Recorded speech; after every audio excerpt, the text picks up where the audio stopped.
بسم الله الرحمن الرحيم.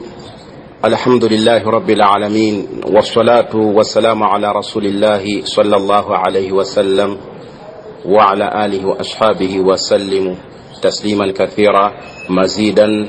يا أيها الذين آمنوا اتقوا الله حق تقاته ولا تموتن إلا وأنتم مسلمون.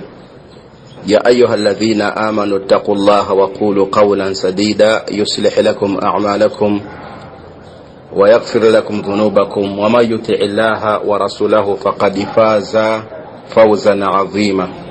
يا أيها الناس اتقوا ربكم الذي خلقكم من نفس واحدة وخلق منها زوجها وبث منهما رجالا كثيرا ونساء، واتقوا الله الذي تساءلون به والأرحام إن الله كان عليكم رقيبا.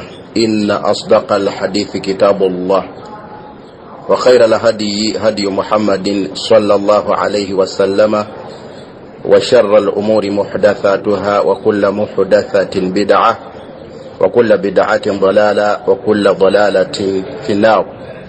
abebitibwa baganda bangeyo mwenna gye muli, assalamu alaikum warahmatullahi wabarakatuhu. Owekitiibwa Allah jalla jalaaluhu tumwebaza, nannyini buyinza, nannyini matenda amalungi era amajjuvu.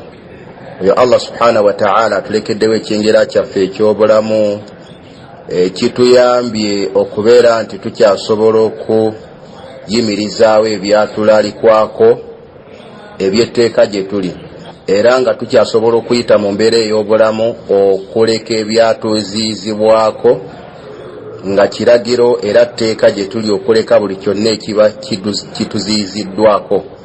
Okuziiza nga kujja mu nsibuko ebbiri, nga kujja okuva mu nsibuko ebbiri, Qur'ani y'ekitiibwa ne sunna za Nabbi Muhammadin sallallahu alayhi wasallam.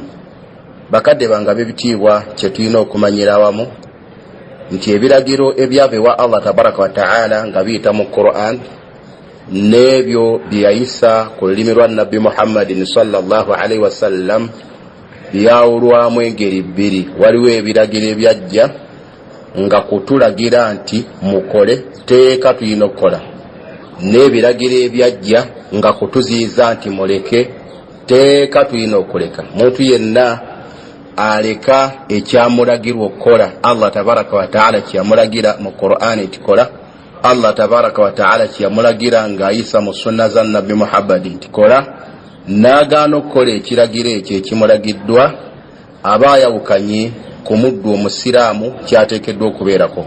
Era omuntu yenna ajja n'akola ekyo ekyajja mu Qur'ani nti tokola, era ekyajja mu sunna za Nabbi Muhammadin nti tokola, ne yeewaggula n'afuuka kyewaggula mutamarridu, omuntu oyo abeera ayawukanye ku ekyo ekiteekeddwa okubeerwako omusiraamu. Omusiraamu atambulira wansi w'ensonga bbiri: ebiragiro ebyajja nga bimulagira okukola n'akola, n'ebiragiro ebyajja nga bimulagira okuleka n'aleka. Allah tabaraka wa ta'ala bw'akuyamba n'akuteeka mu kisiikirize ekyo bwe kityo, nga kyokka ekyajja nga kiragiro kola, ng'ekyo kyokola, nga kyonna ekyajja nga kiziizo ntireka, n'oleka, tewali kulonzalonza oba osiramuse era oba mukkiriza ddala. Tusaba Allah tabaraka wa ta'ala atuteeke mu abo. Nga tugenda mu maaso ne omusomo gwaffe gwe twassaako omuntu okugamba nti fadlul islaami mu risaala ya Sheikh Muhammad ibn Abdul Wahhab alayhi rahmatullah. Mu risaala eyo yateekamu omulyango gwe yateekako omuntu okugamba nti baabu dukhuli fil islaami, baabu dukhuli fil islaami, omulyango ogwogera ku kuyingira mu busiraamu, omulyango ogwogera ku kuyingira mu busiraamu. Kyali tekisoboka Sheikh waffe Muhammad ibn Abdul Wahhab kutunnyonnyola bulungi na bukulu bwa busiraamu okujjako nga kyali kimwetaagisa okutunnyonnyola ate obukulu bw'okuyingira obusiraamu. Tewali muntu yenna asobola kufuna bulungi buli, tugeze mu kizimbe waliwo omuzimbo guli awo naye gulimu buli kirungi kyonna, buli muntu ayingira mu kizimbe ekyo mu muzimbo ogwo tavaamu okujjako ng'asaasaaniddwa ku birungi ebiri mu muzimbo ogwo. Oyo yenna abatayingidde mu muzimbo ogwo kikafuwe tasobola kufuna ku birungi biri mu muzimbo ogwo. Ne kibeera nga sheekh yali ateekeddwa okutunnyonnyola obukulu n'obulungi bw'okuyingira mu busiraamu. Amakulu nti buli muntu yenna yeetaaga okufuna obulungi obuli mu busiraamu ateekwa kubeera munda wa busiraamu. Tewali muntu yenna asobola kufuna bulungi bwa busiraamu okujjako ng'ali munda mu busiraamu. Obulungi obwa engeri ebbiri, obulungi obufuna omuntu mu busiraamu ng'ali wano ku nsi, n'obulungi obugenda okufuna omuntu mu busiraamu ng'amaze okuva mu nsi. Ebyo byonna eby'emirundi ebiri bifuna omuntu ng'amaze kuba musiraamu. Kati sheekhe kyava agamba nti baabu dukhuli fil islaami, omulyango ogwogera ku bukulu bw'okuyingira obusiraamu. Ekyo sheekhe kyategeeza. Sheekhe yagamba alayhi rahmatullah, qaala Allahu ta'ala, yagamba Allah subhanahu wa ta'ala, waman yabtaghi ghayra al-islami diina falan yuqbala minhu wa huwa fil akhirati min al-khasirin. Suratu Al-Imran aya 85. Nagamba nti Allah yagamba mu Qur'an ekitiibwa nti inna ad-diina 'inda Allahi al-islam. Suratu Al-Imran aya 19. Baganda bange bebitiibwa, aya ezo n'endala nnyingi zongera okutulaga obukulu bw'obusiraamu era nga zogera okutulaga obukulu bw'okuyingira obusiraamu. Allah yagamba tabaraka wa ta'ala ti waman yabtaghi ghayra al-islami diina, oyo yenna asalawo okutwala enkola nga si busiraamu n'awulira nga ye enkola gy'asiimye nti gyateekeddwa okubeera nga si busiraamu, n'awulira nga ye ddiini gy'awulira nti gyateekeddwa okusoma nga si busiraamu, fala yuqbala minhu, ekintu kyonna kyalikolera mu nzikiriza eyo etali busiraamu, ibaada yonna gyalikolera mu nzikiriza eyo nga si busiraamu, fala yuqbala minhu, tegenda kukkirizibwa. Tewali kyagenda kukolera mu nzikiriza eyo etali busiraamu kigenda kukkirizibwa. N'agamba Allah tabaraka wa ta'ala ti wa huwa fil akhirati min al-khasirina, tagenda kukoma kubutakkirizibwa ekyo kyali bakoledde mu nzikiriza yeeyo, ate ne ku nkomerero agenda kubeera mu bantu abafaafaaganiddwa. Ne kibeera abooluganda nga aya eyo etulaga nti ddala omuntu yenna yeetaaga okufuna obulungi ku birungi ebiri mu busiraamu ateekwa kuyingira busiraamu. Era omuntu yenna ayagala okuwona obubi obwo bugenda okutuuka ku bataali basiraamu ayina kuyingira busiraamu. N'agamba Allah tabaraka wa ta'ala nti inna ad-diina 'inda Allahi al-islam, mazima ddala enzikiriza eri Allah tabaraka wa ta'ala, enzikiriza Allah gy'amanyi era Allah gye yalagira abantu okubeera nga mwe bayita okumusinza, era Allah gye yalagira abantu babeere busiraamu. Tewali muntu yenna, Allah agamba nti wala yarda li ibadihi al-kufru, tasiimiranga abaddu be kubeera mu nsi nga bawakanyi. Kale no insha Allah ta'ala buluganda ikibeera nga aya ezo bbiri sheekhe yazesembesa ng'ayongera okutulaga obukulu n'obulungi bw'obusiraamu, nti omuntu yenna ayingidde obusiraamu buli kalimu konna kaalikola Allah tabaraka wa ta'ala ajja kukakkiriza, na buli kiruyi kyonna kyali baalese Allah tabaraka wa ta'ala okuleka kwe ajja kukukkiriza. Neyongera okutulaga ekigambo ekikulu nti omuntu yenna abeera mu nsi n'asalawo okutwala enkola nga si busiraamu, enkola eyo Allah tagenda kugikkiriza. Abantu bangi bali mu nsi bannange nga mutuufu basinza olusinza lw'osobola okwewuunya, naye wallahi mu maaso ga Allah nga batengejjera busa, bamala biseera babonaabonera bwereere. Naam, lamma dhakara fadla al-islami dhakara targhiba fi ad-dukhuli fihi. Sheikh lamma dhakara fadla al-islami, bwe yamala okwogera obulungi bw'obusiraamu nga bwe tuzze tulaba okuva emabega eyo, dhakara targhiba fi ad-dukhuli fihi, yayogera ate ku kukubiriza n'okwagazisa abantu okuyingira obusiraamu. Amakulu nti omuntu yenna ayeetaaga okufuna obulungi mu busiraamu ateekwa kubeera munda wa busiraamu. n'omuntu yenna yeetaaga okuwona ebyo ebigonda okuwonwa abasiraamu ateekwa kubeera munda wa busiraamu. Kifaanananga enkuba nga weeri etonnya naye wali nga waliwo ennyumba, ng'omuntu yenna ayingira mu nnyumba eyo awona okukubwa enkuba oba akasana nga kaaka, ng'omuntu yenna ayeetaaga okuwona okwokebwa kakasana alina okuyingira mu nnyumba. Kati omuntu yenna ayagala okufuna obulungi awona obubi ateekeddwa kuyingira mu busiraamu. فالإسلام الذي هذه مزاياه وهذه فضائله لا يليق بعاقل أن يرفضه وألا يدخل فيه إلا إذا كان يريد النجاة لنفسه. baganda bange فالإسلام الذي هذه مزاياه n'obusiraamu okubeeranga bwe butyo bandoozi zaabo bwe zityo bwe ziri, ensalosalo zaabo ziri bwe zityo, wa hadhihi fadailuhu n'obulungi bwabo n'enkizo yaabwo, la yaliiqu biaqilin tekisaana ku muntu yenna alina amagezi an yarufudahu okubeera ng'agaana okuyingira okubeera ng'agaana obusiraamu ng'abuwakanya, wa alla yadkhula fiihi era okubeera ng'agaana okuyingira mu busiraamu idha kana yuridu najata linafsihi ebbanga lyamalanga yeetaaga okuwonya omwoyo gwe. falislaamu alladhi hadhihi mazayahu wa hadhihi fadailuhu la yaliiqu biaqilin tekisaana ku muntu yenna ayina amagezi mu mutwe, ayina amagezi agategeera an yarufudahu okuwakanya obusiraamu, wa alla yadkhula fiihi era n'agaana okuyingira obusiraamu idha kana yuridu najata ebbanga lyamalanga yeetaaga okuwona linafsihi amakulu okuwonya omwoyo gwe Allah okubanga tagwokya muliro. Omuntu yenna buli lwategeera bandoozi z'obusiraamu n'ategeera nti obusiraamu ensalosalo zaabo ze zino na amakulu nti omuntu yenna kye bayita okuyingira obusiraamu omuntu abuyingira bw'ati, n'ategeera fadailuhu n'ategeera obulungi bwabo, la yaliiku biaqilin tekisaana tekisoboka ku muntu ayina magezi atudde n'alowooza ku busiraamu n'abutegeera bulungi an yarufudahu okubeera ng'obusiraamu obwo ate abuwakanya, wa alla yadkhula fiihi n'okubanga tabuyingira. Amakulu omuntu yenna ayina amagezi agategeera bw'atuula obusiraamu n'abufumiitirizaako n'abulowoozaako mu buli ngeri yonna ateekwa kuyingira busiraamu. Kyova olaba ng'ennaku zino abantu basiramuka nnyo mbulaayo eyo, musajja akwata bukwasi kitabo n'asoma ku bulungi bw'obusiraamu ku bukulu bwabwo, ogenda okulya nti yasiramuse.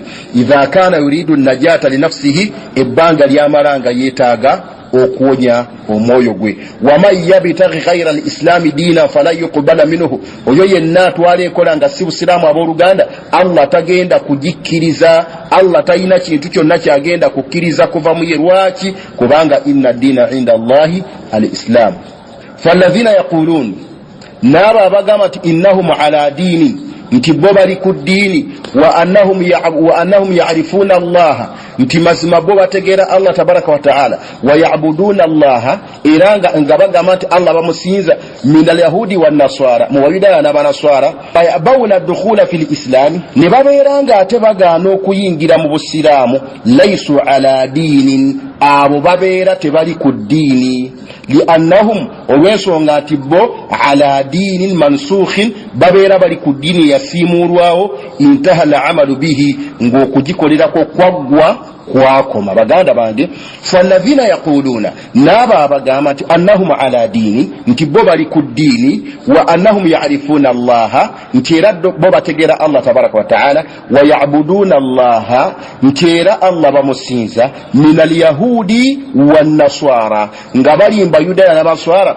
wa ya'bawna ad-dukhula fil islaami ate bwe bamala ne bagaana okuyingira mu busiraamu, laysu ala diinin ekyo kye baliko ddiini, liannahum ala diinin mansukhin intaha al-amalu bihi kubanga bo bali ku ddiini eyasangulwawo ng'okugikolerako kwaggwa. Bannange ekyokulabirako ekyokumpi, gavumenti bwe zikyuka ezaffe ez'omu Afirika, buli gavumenti ejja ne ssente zaayo, ejja ne ssente zaayo. Abasajja abakulu abamanyi eby'Uganda mukimanyi bulungi nnyo nti Obote ayina essente zeyalekawo. Eno gavumenti eriko bwe yajja nejjawo essente z'Obote n'eteekawo ezaayo, kati esente z'obooti ne zibeera nga manusukhu nga zisiimuddwawo. Kati omuntu yenna bw'akwata essente ezaali ku mulembe gw'obooti ak'emitwalo oba emeka akaaliwo ebiseera ebyo n'akatwala ku dduuka mbu agule ekintu, tewali asobola kumwaniriza. Lwaki? Olw'ensonga nti essente z'obooti zaakoma okukolerwako, zaakoma tezikyagula kintu kyonna. Kati omuntu yenna agamba nti mulokole, agamba nti mukatuliki, agamba nti mukristaayo, asome eddiini yonna nga si busiraamu, annahum ala diini mansukhin, alwabeera bali ku ddiini nga yasangulwawo, intaha la amalu bihi, ogikolerako kwaggwadda, fala yufiduhum shay'an, era tebalina kye bagasibwa mu kubeera mu ddiini eyo, la yufiduhum illa dukhulu fil islaami, nga tewali kiina kubagasa okujjako okuyingira mu buyisiraamu. Faqad qala an-nabiyyu sallallahu alayhi wasallam, nabbi yagamba alayhi salatu wassalam nti walladhi nafsu muhammadin biyadihi, ndayira oyo awaniridde omwoyo gwa muhammadin mukono gwe, yali alayira Allah tabaraka wa ta'ala nti la yasma'u bi ahadun min hadhihi al-ummati, tewali yenna anampulirako nze muhammadi mu bantu b'omulembe gwange guno. Ekyo nabbi kyategeeza alayhi salatu wassalam, mu bantu b'omulembe gwange guno yahudiyu kabeere mu yudaaya nga yampuliddeko, wala nasraniyu kabeere nga mukristaayo yampuliddeko, thumma yamutu walam yu'minu billadhi ursiltu bihi, n'oluvannyuma nafa nga takkiriza kino Allah kyantuma nakyo, illa kana min ashabi nnar, okujjako ng'agenda kubeera mu bantu Allah subhanahu wa ta'ala bagenda okwokya omuliro ebyeya n'ebyeya. Nekibeera abooluganda nti buli muntu yenna ayagala okuwona Allah okumwokya omuliro, ng'era ayagala Allah okubanga amuwejjana, ateekwa kuba buli mulimu gwonna gwakola omulungi ng'agukolera mu buyisiraamu. Omuntu yenna akolera omulimu ebweru w'obusiraamu, akolera omulimu ebweru w'obusiraamu, ne bw'abeera ng'agutaddeko obudde buwanvu, ne bw'abeera ng'agumaliddeko ebiseera bingi, ne bw'abeera ng'agukooyeddeko nnyo, Allah agambye nti fala yuqbala minhu, Allah tagenda kugukkiriza. Nabbi n'agamba sallallahu alaihi wasallam, tewali yenna anaamuwulirako mu bantu b'omulembe gwe guno kabeere nga mu Yudaaya abaatumwamu nabbi Musa alayhi salatu wassalam, wadde nga mukristaayo abaatumwamu nabbi Isa alayhi salatu wassalam, n'awulira ku nabbi Muhammad, thumma yamutu walam yu'minu billadhi ursiltu bihi illa kana min ashabi nnar, okujjako ng'agenda kubeera mbantu abagenda okwokyebwa omuliro. N'olwekyo abooluganda insha Allahu ta'ala ne tubeera nga tubakubiriza bulijjo okukitegeera nti okubeera mu busiraamu kyekyokka ekigenda okuwonya omuntu omuliro, era okubeera mu busiraamu kyekigenda okuweesa omuntu ejjana. Yagamba nabbi Muhammadin sallallahu alaihi wasallam ti kullu ummati yadkhuluna aljannata illa man aba, abantu b'omulembe gwange, abantu b'omulembe gwange, abantu ba umma yange bonna bagenda kuyingira ejjana okujjako yali baaganye. Qaalu, ne bamugamba abasahaba radiyallahu anhum, waman ya'ba ya rasulallah, ani asobola okugaana okuyingira ejjana? Nabbi n'agamba sallallahu alaihi wasallam ti man ata'ani, oyo yenna anaasitukiramu naŋŋondera ne mulagira n'akola ne muziiza n'aleka, dakhala aljannata, ajja kuyingira ejjana. Waman asaani, na yenna ananjeemera, faqad aba, ajja kuba aganye yekka okuyingira ejjana. Kale abooluganda insha Allahu ta'ala ne kibeera nti obusiraamu kikulu okubuyingira. Buli muntu yenna yeetaaga okufuna obulungi obugenda okufuna abasiraamu, ateekwa kubeera musiraamu, piwa muisiraamu. Wa qala ta'ala inna ad-diina 'inda Allahi al-Islam, Allah yagamba tabaraka wa ta'ala nti mazima ddala enzikiriza Allah gye yeetaaga abantu babeereko busiraamu. Amma khairuhu falaysa diinan 'inda Allahi, wabula enzikiriza endala esigaddewo, sibanyi buno bukatuliki, buno bulokole, bukristaayo, buprotestante, n'oyo kafankuna yenna diridde, falaysa diinan, ezo si ddiini 'inda Allahi, li'annahu ba'da maji'i l-islaami, olw'ensonga nti oluvannyuma lw'okujja kw'obuyisiraamu, lam yabqa diinun yaqbaluhu Allahu ta'ala min ibadihi, tewasigalawo ddiini yonna Allah jakkiriza muddu senga abeera gy'asomye. Oluvannyuma li'annahu ba'da maji'i l-islam, oluvannyuma lw'okujja kw'obuyisiraamu, lam yabqa diinun yaqbaluhu Allahu ta'ala, tewasigalawo ddiini Allah jakkiriza min ibadihi, mu baddu be amakulu Allah gy'alagira abantu basome, olw'ensonga nti obusiraamu Allah alangiridde nti inna ddiina inda Allahi al-Islam lianna al-insana abdun olw'ensonga nti omuntu muddu lianna al-insana abdun olw'ensonga nti omuntu muddu wala abdu yutii'u rabbihi n'omuddu agondera mukama we fima amarahu bihi mwekyo kyabeera mulagidde wallahu amaraka an tadkhula fil islami Allah yakulagira munnange kubeera ng'oyingira mu Bw'Obusilaamu bw'oba oyina eyo gy'oli munnange gy'owangalira oyina taata wo si Muisiraamu oyina maama wo si Musiraamu oyina mukwano gwo yenna gw'oyagaliza obulungi mugambe nti wallahu amaraka an tadkhula fil islami munnange Allah yakulagira kuyingira mu Isiraamu fayajibu alayka ad-dukhuli fil islami ta'atan lillahi era kikakatako okuyingira mu Bw'Obusilaamu wakugondera Allah tabaraka wa ta'ala kubanga Allah yakulagira nti oyina kubeera mu Isiraamu li anna alwajiba olw'ensonga nti ekyetteeka ittiba'ul amri kwe kugoberera ekiragiro kya Allah ta'ala lattiba'a al-hawa so si goberera gwe ekyo kye weetaaga nkyobeere ekikakata ku muntu li anna alwajiba ekikakata ku muntu yenna kastabeera muntu ittiba'u al-amri kubeera nga agoberera ekiragiro kya Allah tabaraka wa ta'ala lattiba'a al-hawa so si goberera ekyo omwoyo gwe gwawulira nti gwe kyagala fahadha Umar ibn al-Khattab radiyallahu anhu indama qabbala al-hajar al-aswad Umar ibn al-Khattab radiyallahu anhu mukimanyi bulungi abuluganda nti abantu bwe bagenda okukola hijja oli kye bayita al-hajar al-aswad abaganda mwagimanya ng'ennywanto olunaku olumu Umar ibn al-Khattab radiyallahu anhu bwe yagenda okukola hijja yagenda n'akabbala n'anywegera ejjinja eryo bwe yamala odinywegera yagamba wallahi inni la a'lamu annaka hajarun nkimanyi bulungi nnyo nti jjinja gwe oli jjinja la tadurru tosobola kukosa muntu yenna wala tanfa'u era tosobola kugasa muntu yenna walaula anni ra'aytu rasulallahi sallallahu alayhi wasallam yuqabbiluka senga salaba mubaka wa Allah Muhammad alayhi salatu wasalam ng'akunywegera ma qabbaltuka sali kunywegedda makulu Umar ibn Khattab radiyallahu anhu yanywegera ejjinja ng'akimanyi nti ejjinja eryo lyanywegera terina mugaso gwonna gwe lisobola mutuusaako ate terina mugaso gwonna gwe lisobola kumutuusaako wabula aligambye nti senga salaba mubaka wa Allah Muhammadin sallallahu alaihi wasallam ng'akunywegera wallahi ma qabbaltuka sali kunywegedde fatakbilu alhajari laysa ibadatan lilhajari okunywegera ejjinja bannange kino mukiige okunywegera ejjinja tekibeera kusinza jjinja eryo wa innama hiya ibadatun lillahi ta'ala wabuluku kuba kusinza Allah subhanahu wa ta'ala amakuru Allah yakulagira okufuna ewudhu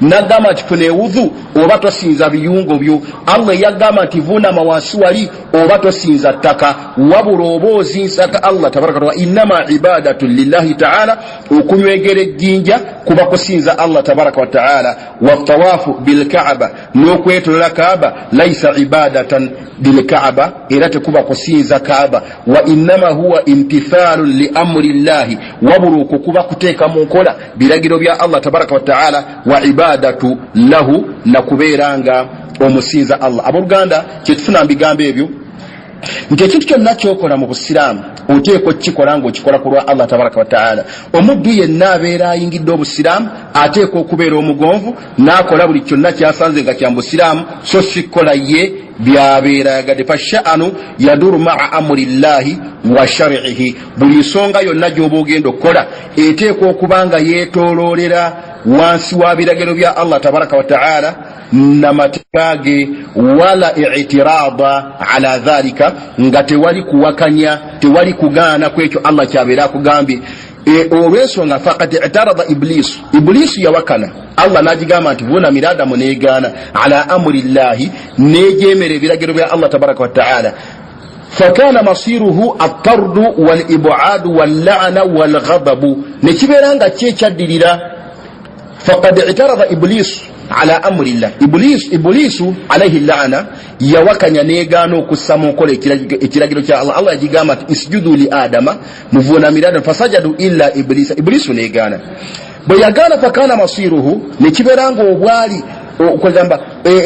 obwali obuddiro bwabwo ekyava mu kugaana kwayo attardu kwe kubeera nga yagobwa mu jjana mwe yali wal ibadu n'okubeera nga Allah yagyesamba amakulu Allah n'alagira yesambibwa Allah yagamba mu Qur'an ekitiibwa nti inna shaytana lakum aduwwun fatakhidhuhu aduwwa nti shaytani mulabe wammwe namwe mufuula omulabe wal la'natu era Allah n'agikolimira wal ghadabu bw'atyo Allah n'abeeranga yaginyiigira. Kati omuntu yenna abooluganda abeera mu nsi n'asalawo okutwala enkola nga si busiraamu, n'asalawo okugenda n'enkola nga si busiraamu, enkola eyo gy'abeera agenze nayo abeera wakanyizza ekiragiro kya Allah tabaraka wa taala. Fasha'anu yaduru ma'a amri llahi wa shar'ihi. Buli nsonga yonna eri mu nsi muno omuntu gy'oba eteekeddwa okukola erina okubeera nga yaduru nga yeetooloola ma'a amri llahi na kiragiro kya Allah, makulu nga etambulira ku biragiro bya Allah tabaraka wa taala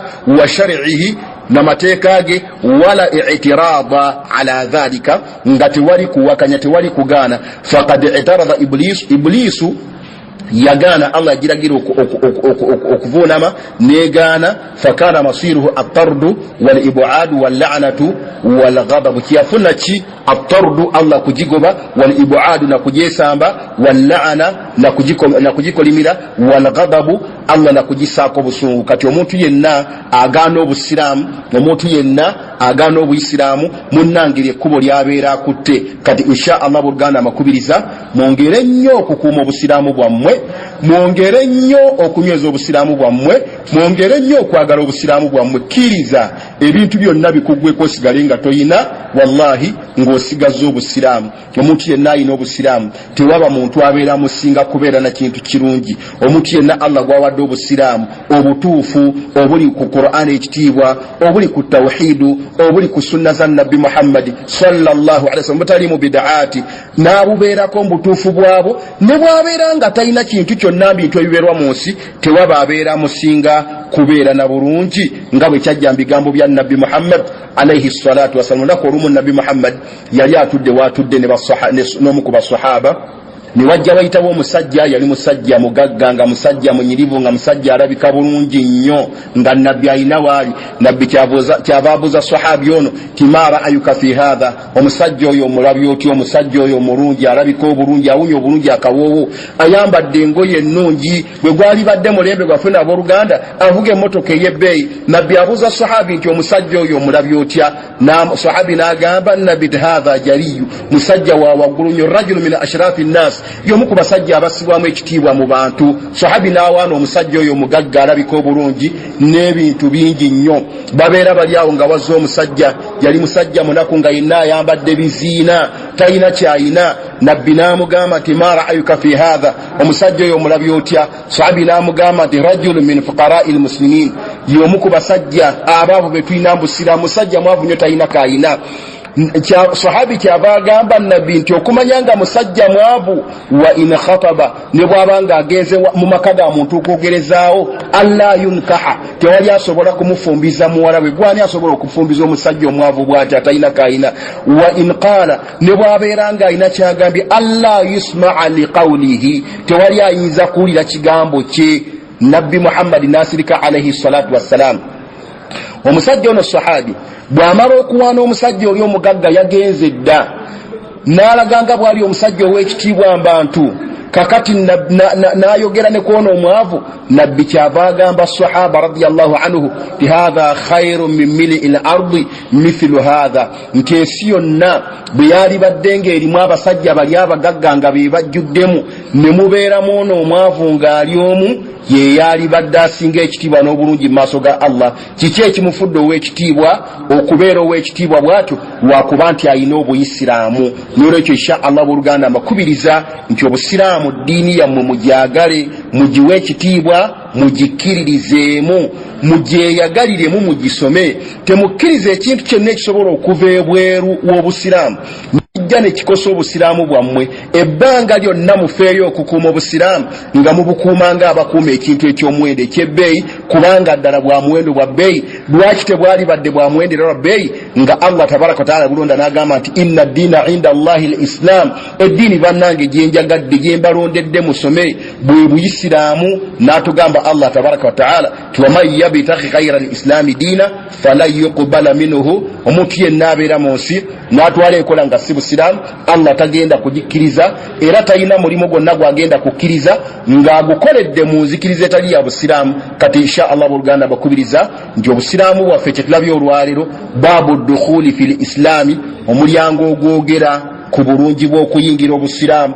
Tuyingire obusiraamu bwaffe tubugweremu nga Allah byagamba tabaraka wa taala ya ayuha alladhina amanu udkhulu fi silimi kaffa, muyingire mu buisiraamu mubugweremu. Wala tattabi'u khutuwati shaytani innahu lakum aduwwun mubin, temugobere bufu wa shaytani. Inshallah tutubere busiraamu bwaffe tubugweremu, tubukole butufu bw'okubukola, tubusome, tubuyige, twewala okukolera mu busiraamu ebyo ebitajjiramu. Tukole obusiraamu nga tubukola nga bw'obwako okuva Allah tabaraka wa taala ne busomesa bwa Nabbi Muhammad sallallahu alaihi wasallam. Inshallah saba Allah tabaraka wa taala bulijjo aberenga atugasa n'ebyo. Jazakumullahu khaira. Subhanaka Allahumma wa bihamdika ashhadu an la ilaha illa anta astaghfiruka wa atubu ilayka. Assalamu alaykum wa rahmatullahi wa barakatuh.